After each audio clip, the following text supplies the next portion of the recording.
America விட்டு வெளியேறி 20 வருடங்கள் ஆன நிலையில் 1972 சார்லி சாப்ளினுக்கு வாழ்நாள் சாதனையாளருக்கான ஆஸ்கர் விருது அறிவிக்கப்பட்டுச்சு.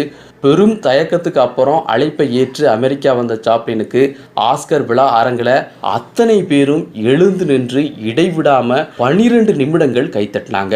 இது ஆஸ்கர் விருது வழங்கும் விழா வரலாற்றில் மிகவும் நீளமான கைத்தட்டல். உணர்ச்சி வசப்பட்ட சாப்ளின் விருதை ஏற்றுக்கிட்டாரு. 1977 தன்னுடைய 88வது வயதில் சாப்ளின் காலமானார். சார்லி சாப்ளினுடைய கல்லறையில் இருந்து அவருடைய சவப்பெட்டியை திருடிட்டு போய் குடும்பத்தினரிடம் பணம் கேட்டு மிரட்டியது ஒரு கும்பல். போலீஸ் உதவியோட குற்றவாளிகளை பிடிச்சு சவப்பெட்டி மீண்டும் புதைக்கப்பட்டு கடுமையான பாதுகாப்பு செய்யப்பட்டுச்சு.